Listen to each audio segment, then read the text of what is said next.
Good morning सभी को। Good morning. कैसे हैं आप सभी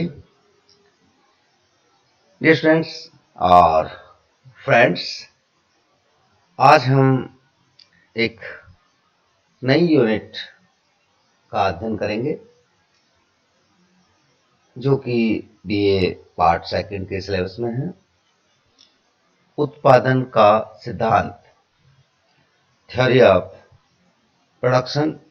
इसके अंतर्गत हम परिवर्तनशील साधन के प्रतिफल का अध्ययन करेंगे। Students, let's start.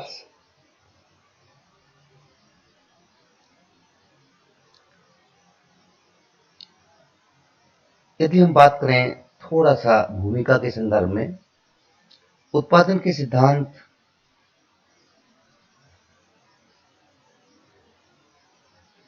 की कीमत सिद्धांत में दोहरी भूमिका होती है।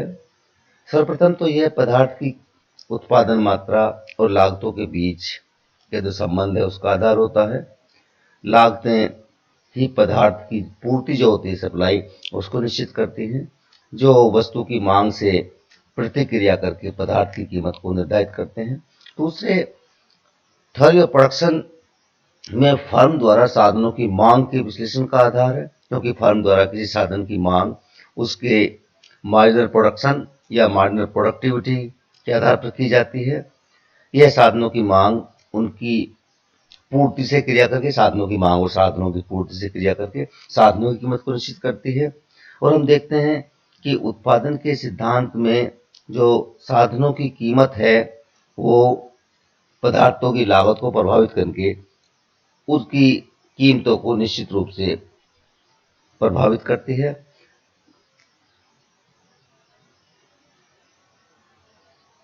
यदि हम बात करें उत्पादन का सिद्धांत, तो इसके अंतर्गत हम अध्ययन करते हैं प्रोडक्शन फंक्शन, उत्पादन फलन। इसे हम कह सकते हैं कि एक फर्म के साधनों तथा उसके उत्पादन के बीच संबंध को, साधन, इनपुट और आउटपुट, आगत और निर्गत के बीच जो संबंध होता है उसे हम उत्पादन फलन कहते हैं। ये हम कह सकते हैं कि उत्पादन के सिद्धांत में उत्पादन फलन का अध्ययन किया जाता है। एक फर्म के उत्पादन फलन का अध्ययन हम कुछ साधनों की मात्राओं को स्थिर रखकर और अन्य मात्राओं को बढ़ाकर करते हैं। इसे हम अल्पकालीन उत्पादन फलन भी कहते हैं। इसका अध्ययन हम परिवर्तनशील अनुपात का नियम या लॉ ऑफ वेरिएबल प्रोपोर्शन के अंतर्गत करते हैं। दूसरे प्रकार के जो दीर्घकालीन उत्पादन फलन होता है, उसके अंतर्गत हम पदार्थ के उत्पादन में प्रयोग होने वाले सभी साधनों को बढ़ाकर करते हैं, सभी को अनुपातिक रूप से बढ़ाते हैं और उनका अध्ययन आर्थिक सिद्धांत में हम रिटर्न टू स्केल, पैमाने के प्रतिफल के अंतर्गत करते हैं। इस प्रकार उत्पादन सिद्धांत में हम प्रतिशत अनुपात का नियम और पैमाने के प्रतिफल के नियमों की विवेचना करते हैं।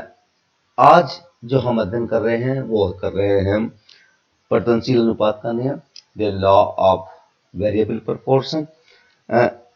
यदि मैं थोड़ी सी बात उत्पादन फलन की ओर बात करें, जैसे किसी वस्तु के उत्पादन में, ये प्रोडक्शन फंक्शन है, आप देख सकते हैं,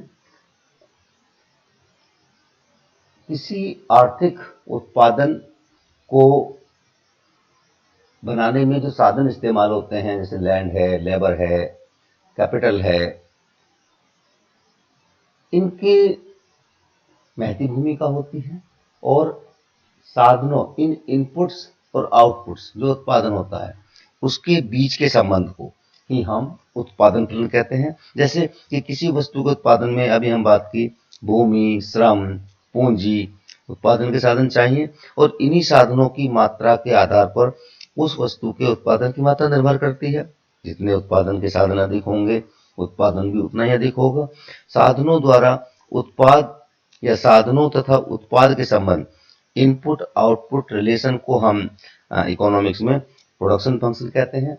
और इसको हम, जैसे कि ये दे रखा है, relationship between factor input and output in physical terms, में हम प्रोडक्शन फंक्शन कहते हैं, आउटपुट कहते हैं, और इनका जो रिलेशन होता है उसको हम प्रोडक्शन फंक्शन कहते हैं। इसको हम एक गणितीय सूत्र के द्वारा भी व्यक्त कर सकते हैं कि Q is equal to function of A B C like that. इसमें आगे आएगा अभी, और जैसे ये दे रखा है production function can be represent, उसको हम प्रकट कर सकते हैं Q is equal to function of A B C. Q का मतलब होता है उत्पादन की मात्रा, किसी निश्चित समय में उत्पादन की मात्रा, और ए बी सी जो बहुत सारे साधन हैं, फैक्टर हैं, जैसे लैंड है, कैपिटल है, लेबर है, वो जो उत्पादन कार्य में यूज किए जाते हैं वो चीज़ें। तो ये उत्पादन फलन है। जैसे कि अभी हमने बात की, उत्पादन फलन दो प्रकार का होता है, अल्पकालीन उत्पादन फलन और दीर्घकालीन उत्पादन फलन। अल्पकालीन शॉर्ट रन प्रोडक्शन फंक्शन।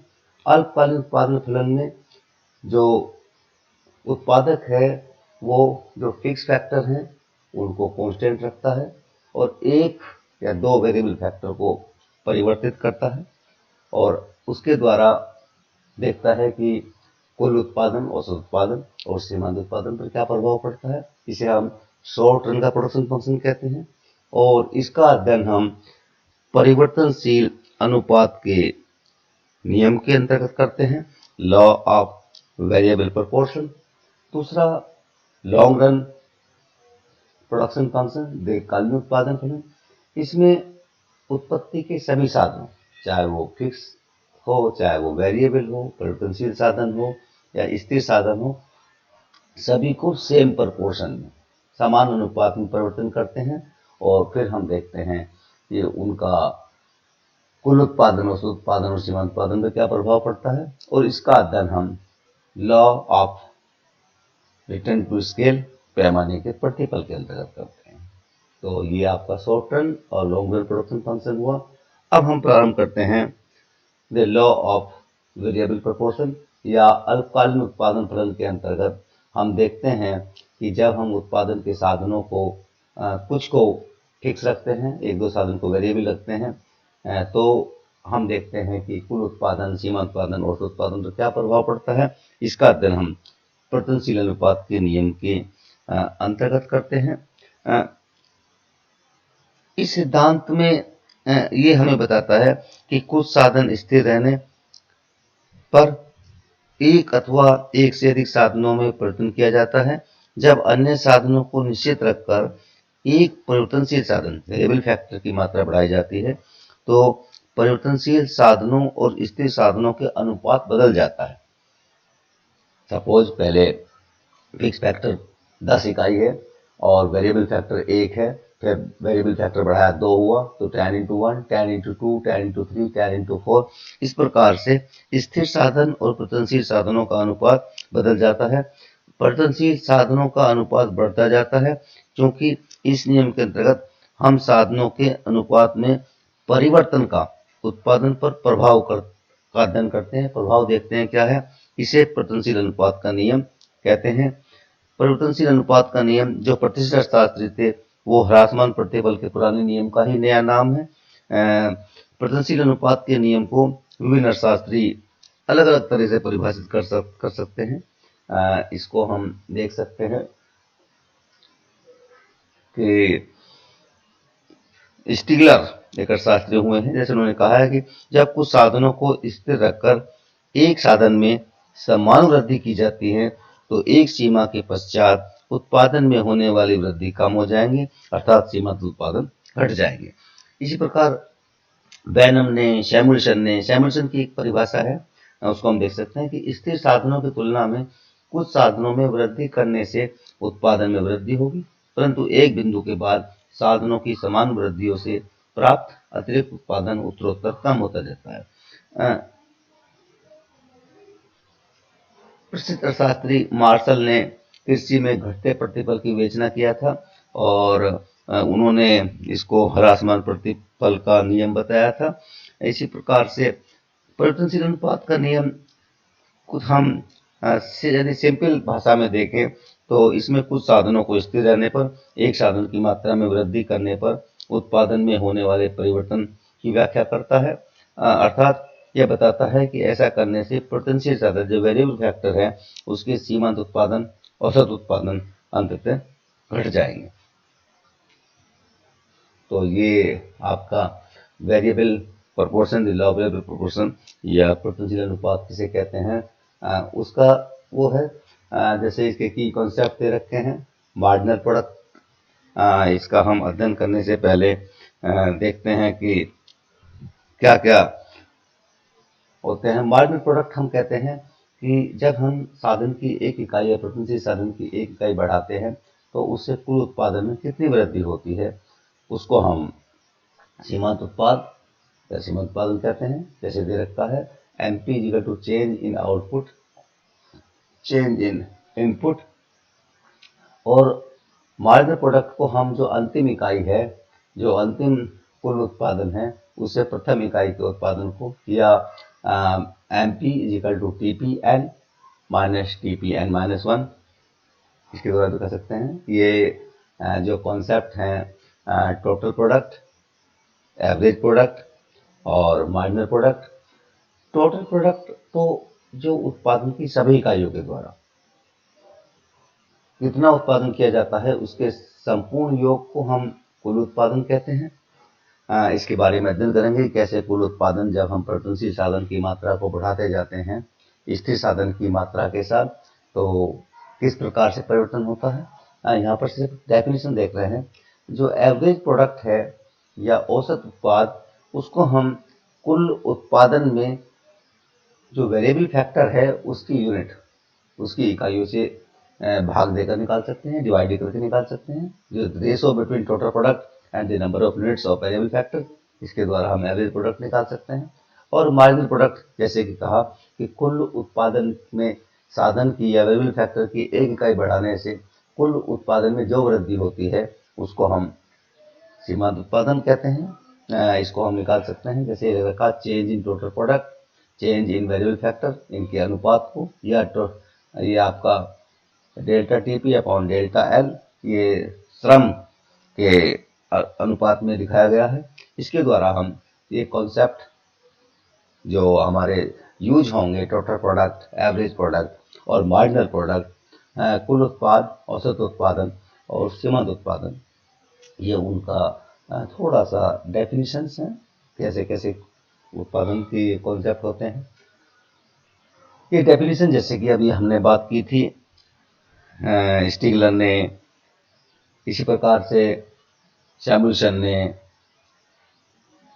एक अर्थशास्त्री बेहनम हुए हैं, उन्होंने भी इसको परिभाषित किया है। एक परिभाषा और हम देख सकते हैं कि जब किसी साधनों के संयोग में एक साधन का अनुपात बढ़ाया जाता है, एक अन्य साधन स्थिर रहते हैं और एक साधन का अनुपात बढ़ाया जाता है, तो एक सीमा के पश्चात पहले उस साधन के सीमांत उत्पादन और फिर औसत उत्पादन घट जाएंगे। मतलब कुल मिला के डेफिनेशन यही है कि जब स्थिर साधन की निश्चित मात्रा के साथ साथ परिवर्तनशील साधन की मात्रा बढ़ा जाते हैं तो पहले औसत उत्पादन, सीमांत उत्पादन बढ़ते हैं और बाद में घटते जाते हैं। अतः साधनों के अनुपात में परिवर्तन होता है, इसीलिए हम इसको परिवर्तनशील अनुपात का नियम भी कहते हैं। तो ये डेफिनेशन होगी इसकी। अब यदि हम बात करें कि एक एग्जाम्पल ले लें जिसमें लैंड फिक्स फैक्टर है, लेबर जो है वो वेरिएबल फैक्टर है, टेक्नोलॉजी वो फिक्स फैक्टर है। उस फॉर्म पर हम वीट ग्रोन कर रहे हैं, गेहूं उगा रहे हैं, और लेबर जो है वो इक्वल एफिशिएंट, लेबर की इकाइयां हैं वो सभी जो है निश्चित हैं।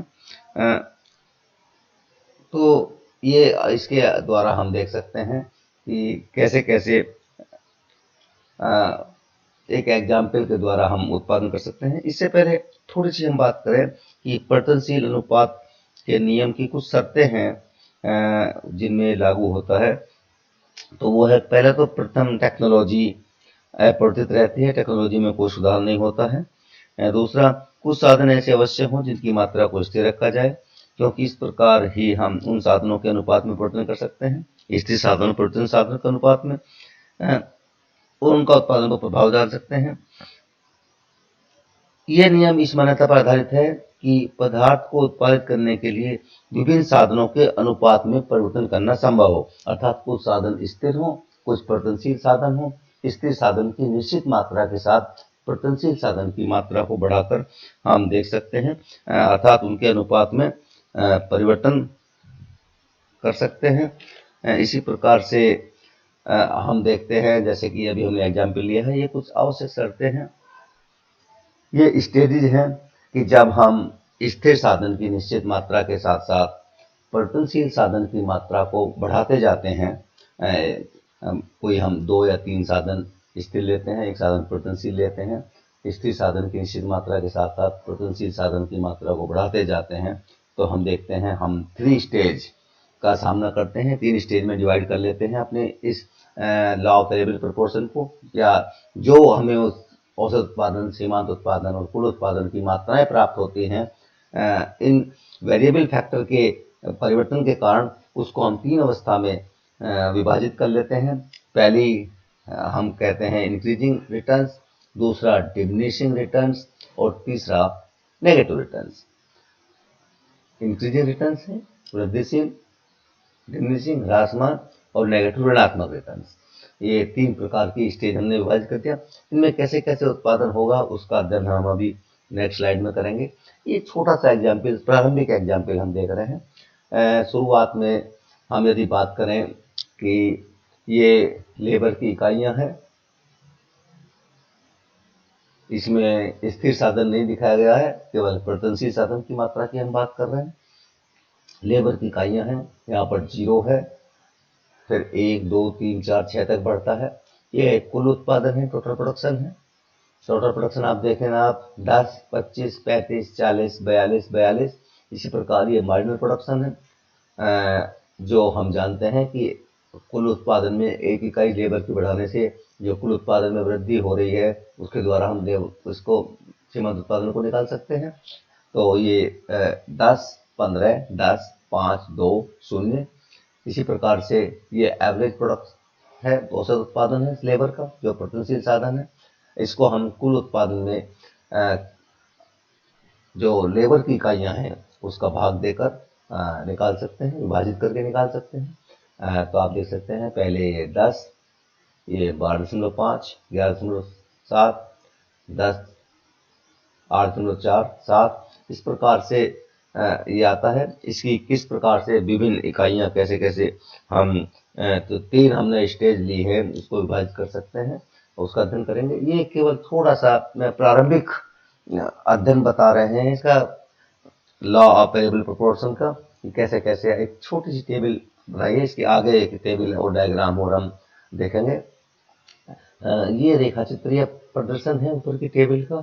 ये कुल उत्पादन वक्र है, जो यहाँ से लेकर यहाँ तक, या जब तक हम वेरिएबल फैक्टर L1 तक, लेबर की मात्रा L1 तक बढ़ाते हैं, तो ये बढ़ते अनुपात में बढ़ता है।